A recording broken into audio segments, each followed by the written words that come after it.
sedikitnya 2.000 tentara mengalami gangguan mental.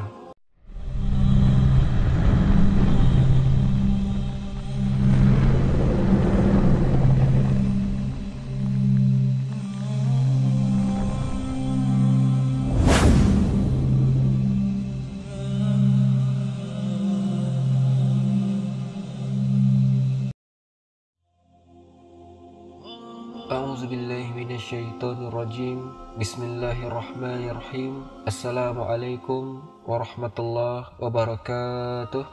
Alhamdulillahi wahda, wassalatu wassalamu ala rasulillah. Sahabat Ferry Channel, rahimakumullah. Pembahasan pada malam hari ini kita masih membahas seputar Palestina. Dan kita akan membahas tentang bangsa yang paling buruk yang ada di permukaan bumi ini. Siapa mereka? Orang-orang Yahudi. Yahudi yang sekarang memang kaum kerak dan babi. Hati mereka telah buta, mati. Lihat saja beberapa hari yang lalu, saat usai gencatan senjata, kembali mereka menyerang Gaza. Padahal musuh mereka adalah Hamas, bukan rakyat Palestina yang tidak mengangkat senjata. Makanya sangat tepat kita mengatakan mereka adalah para penjajah dari kalangan kaum kerak dan babi. Ikhwatal iman, bagaimana Al-Quranul Karim menjelaskan sifat-sifat mereka dan membongkar keburukan mereka, yang mana kita tahu bahwa keyakinan orang-orang Yahudi yang sering saya jelaskan kepada ikhwata semua, mereka menganggap kalau mereka adalah umat pilihan Allah. Jadi ruh yang dikirimkan Allah Subhanahu wa Ta'ala dan dimasukkan ke jasad-jasad janin-janin Yahudi ini adalah ruh pilihan Allah. Adapun ruh-ruh selain daripada Yahudi, mereka adalah ruh-ruh yang bukan pilihan Allah. Bahkan jelas-jelas mereka mengatakan dalam Talmud mereka bahwa selain Yahudi itu sama dengan binatang, dan di luar Yahudi itu menjadi hamba-hamba Yahudi. Makanya Allah Subhanahu wa Ta'ala menjelaskan di dalam surat Al-Maidah ayat ke-18, wa qalatil yahudu wan nasara nahnu abna'ullah wa ahibba'u. Orang-orang Yahudi dan Nasrani mereka mengatakan, kami adalah anak-anak Allah dan kami adalah kekasih-kekasih Allah Subhanahu wa Ta'ala. Sehingga sudah wajar kalau seandainya orang-orang Yahudi memperlakukan orang-orang di luar Yahudi sebagaimana yang kita lihat hari ini di Palestina. Mereka menjajah tanah Palestina, menghancurkan bangunan-bangunan kaum muslimin yang ada di Palestina, membunuh kaum muslimin tanpa pandang bulu. Bahkan berita terupdate saja setelah gencatan senjata sudah 700 jiwa melayang baru beberapa hari. Bahkan mereka sudah masuk ke pemukiman-pemukiman warga di jalur Gaza, kemudian menembak sesukanya tanpa ada aturan perang. Makanya saya heran kalau seandainya ada kaum muslimin di negeri kita ini yang masih membela Yahudi dan mengatakan bahwa Yahudi tidak salah karena yang memulai adalah orang-orang Hamas. Ikhwata, sebelum ini saya ada menonton video yang diupload oleh saudara kita yang ada di Malaysia, dan pernyataannya cukup logis juga. Dia mengatakan bahwa kalau memang Hamas itu sudah membunuh 100 ataupun 1.400 jiwa orang Yahudi, pertanyaan pun muncul, di mana jasad-jasad mereka? Kenapa tidak ada? Mana bangunan-bangunan yang hancur di Israel? Tidak ada satupun berita yang sampai kepada kita. Tetapi berita yang ada di Palestina ini jelas-jelas diberitakan hampir setiap hari. Setiap menit mungkin ada yang meninggal.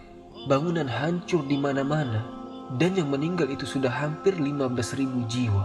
Ikhwatal iman, itu saja mereka masih membangun opini kalau mereka sedang mengejar teroris yang namanya Hamas. Tetapi yang mereka bunuh semua manusia yang ada di Palestina.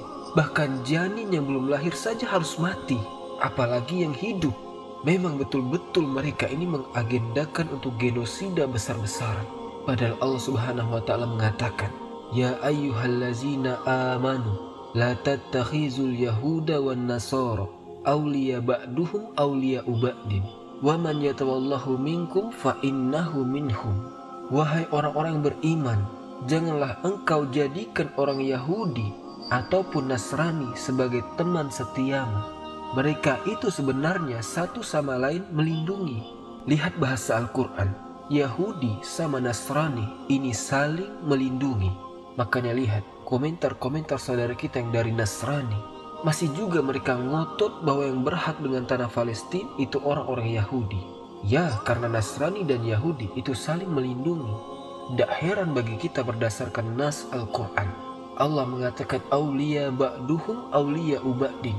Mereka saling melindungi satu sama dengan yang lainnya. Makanya kita lihat siapa yang membantu orang-orang Yahudi yang ada di Israel. Negara-negara yang umumnya mayoritas Nasrani. Amerika, Inggris, Prancis, itu umumnya orang-orang Nasrani. Makanya Allah Subhanahu wa Ta'ala dengan tegas mengatakan, barang siapa di antara kalian yang menjadikan mereka teman setia kalian, maka sesungguhnya dia termasuk golongan mereka. Allah ancam di sini. Kalau kita masih di sini memojokkan kaum muslimin yang ada di Palestina, yang sudah jelas-jelas dibantai, yang tidak ada rahmat sama sekali, kok masih juga membela orang-orang Yahudi? Berarti Anda ini Yahudi, Anda ini Nasrani. Karena Allah Subhanahu wa Ta'ala yang mengatakan, barang siapa yang menjadikan teman setia, maka sesungguhnya dia termasuk golongan mereka. Sungguh Allah tidak akan memberikan petunjuk kepada orang-orang yang zalim. Ikhwatal iman, Nabi SAW setiap hari mengajarkan kepada kita agar terus mengutuk dan melaknat orang-orang Yahudi pada setiap sholat kita, minimalnya 17 kali.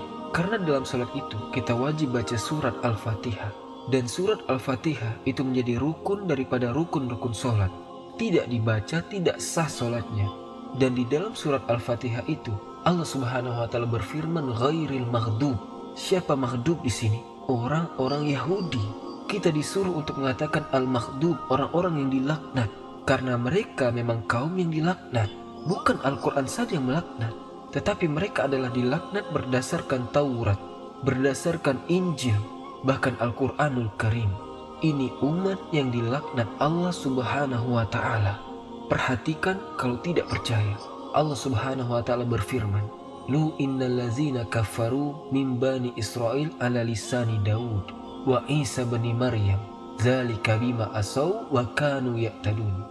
Orang-orang kafir dari Bani Israel termasuk Yahudi di dalamnya telah dilaknat melalui lisannya Nabi Daud. Siapa Nabi Daud? Nabinya orang-orang Yahudi. Walaupun Nabi Daud diberikan Zabur, tetapi hukum tetap mengacu kepada Taurat. Artinya Nabi Daud melaknat mereka berdasarkan Taurat. Kemudian Allah mengatakan, dan juga atas lisan Isa bin Maryam. Siapa Isa bin Maryam? Nabinya orang-orang Nasrani. Artinya orang-orang Yahudi dikutuk oleh Nabi Isa bin Maryam. Tentu berdasarkan Injil.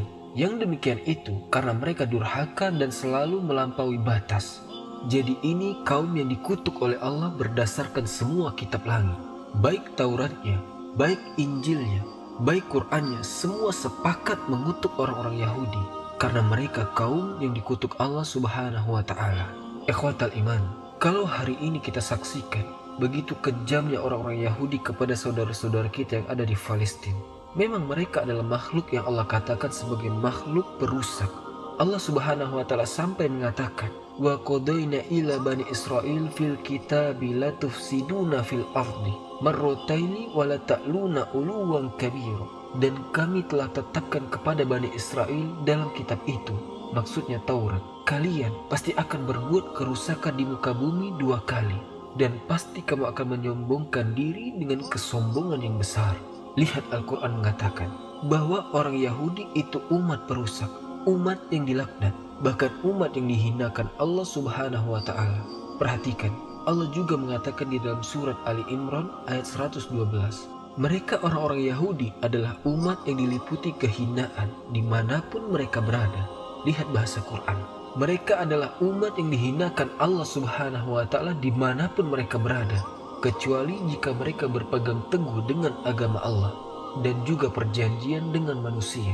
Tetapi Yahudi tidak pernah berpegang dengan agama Allah, karena mereka juga kufur dengan ayat-ayatnya. Mereka juga tidak pernah berpegang perjanjian dengan manusia, karena mereka suka berkhianat dengan perjanjian. Kemudian Allah Subhanahu wa Ta'ala mengatakan, dan mereka kembali mendapatkan kemurkaan dari Allah, dan mereka diliputi kerendahan dan kehinaan. Yang demikian itu karena mereka kafir dengan ayat-ayat Allah, membunuh para nabi tanpa alasan yang benar. Yang demikian itu disebabkan mereka itu durhaka serta melampaui batas, kata Allah. Itulah watak-wataknya orang Yahudi. Dan ingat, permusuhan kita dengan Yahudi itu adalah permusuhan yang abadi, permusuhan yang tidak mungkin bisa berhenti, karena mereka orang-orang Yahudi itu memang tidak mau menghentikan permusuhan kepada kita. Makanya Allah Subhanahu wa Ta'ala katakan dalam surat Al-Baqarah ayat ke-75, maka apakah kamu, maksudnya kita kaum muslimin, sangat mengharapkan mereka akan percaya kepada kamu? Tidak, jangan percaya dengan orang-orang Yahudi. Kenapa demikian? Sedangkan segolongan dari mereka orang-orang Yahudi sudah mendengarkan Al-Quran, lalu mereka mengubahnya setelah mereka memahaminya, padahal mereka mengetahuinya. Kitab-kitab mereka saja mereka rubah-rubah dengan tangan-tangan kotor mereka. Yuharifunal kalima amawadi'i. Makanya selamanya orang-orang Yahudi itu selamanya tidak akan dipercaya. Apapun ucapan mereka tidak mungkin kita percaya.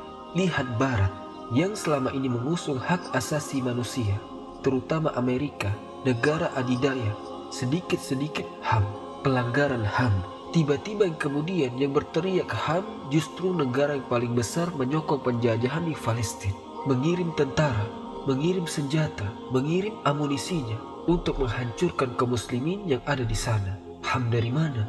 Negara-negara yang teriak HAM itu kemana? Di negaranya kalau ada kucing mati dipermasalahkan, kalau ada binatang dibunuh itu dipermasalahkan. Di depan mata loh, bayi-bayi dibantai, lansia-lansia dibantai. Di mana HAM? Ikhwata, makanya wajar kalau Allah mengatakan dalam Al-Baqarah ayat ke-217, wala yazaluna yuqatilunakum hatta yaruddukum an dinikum in istata'u. Mereka tidak akan henti-hentinya memerangi kalian sampai mereka dapat mengembalikan kalian dari agama kalian kepada kekafiran seandainya mereka sanggup. Lihat bahasa Al-Quran, mereka akan senantiasa memerangi kalian sampai kalian kembali dan menganut agama mereka. Bahkan lebih tegas Allah Subhanahu wa Ta'ala mengatakan, walan tardo angkal yahud walan nasor hatta tattabi'a millatahum. Selamanya orang-orang Yahudi dan Nasrani itu tidak akan ridho kepada kalian sampai kalian ikut agama mereka. Katakan ya Muhammad, petunjuk Allah itulah petunjuk yang benar jika engkau mengikuti hawa nafsu mereka. Lihat bahasa Quran, Allah mengatakan, jika engkau wahai Muhammad mengikuti hawa nafsu mereka. Maknanya apa? Maknanya mereka itu beragama di atas hawa nafsu, sehingga wajar mereka tidak pernah mengamalkan Injil dan Taurat mereka. Mereka lari dari ajaran mereka, karena intinya orang-orang ini mereka sangat rakus dengan dunia. Ikhwatal iman, akan tetapi walaupun zahirnya kita lihat hari ini kaum muslimin terbantai begitu banyak, jiwa-jiwa melayang, Allah Subhanahu wa Ta'ala tetap memberikan harapan kepada mereka bahwa kaum muslimin yang terbunuh Palestina jauh lebih baik dibandingkan orang-orang Yahudi yang membunuhnya. Allah Subhanahu wa Ta'ala mengatakan dalam surat An-Nisa ayat 104, wala tahin fi ibtigha'il qaumi in takunu ta'lamun fa innahum ya'lamuna kama ta'lamun wa tarjuna minallahi ma la yarjun wa kana Allahu aliman hakima. Janganlah kamu berhati lemah, jangan pernah lemah, jangan pernah lemah dalam mengejar mereka, memusuhi mereka. Jangan pernah lemah. Kita dilarang oleh Allah untuk lemah dalam memusuhi mereka. Jangan kira orang-orang Yahudi kuat dengan persenjataannya, kuat dengan pasukannya, dibantu dengan negara adidaya, Palestina sendirian, negara-negara Arab diam 1000 bahasa. Mereka hanya menghimbau dan membantu, hanya sekedar membantu makanan, obat-obatan, tapi tidak dengan membantu pasukan dan yang lainnya.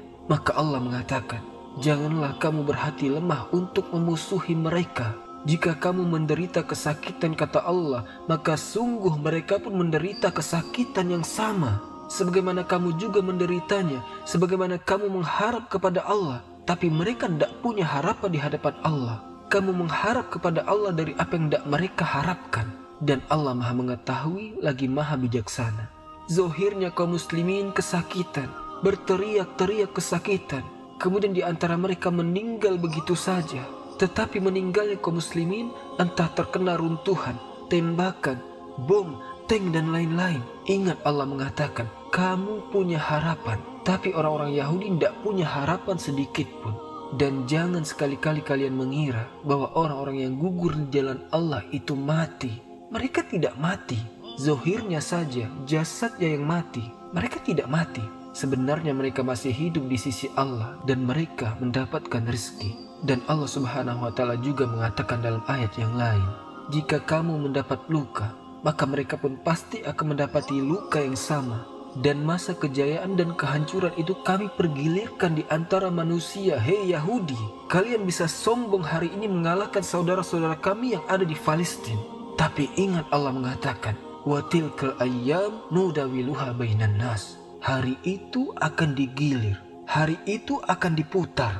Yang namanya kemenangan dan kehancuran itu akan diputar Allah. Nanti suatu hari kalian juga akan hancur. Ikhwata, dengan adanya kekalahan bukan berarti kelemahan. Dengan kekalahan itu supaya ada yang mati syahid di situ.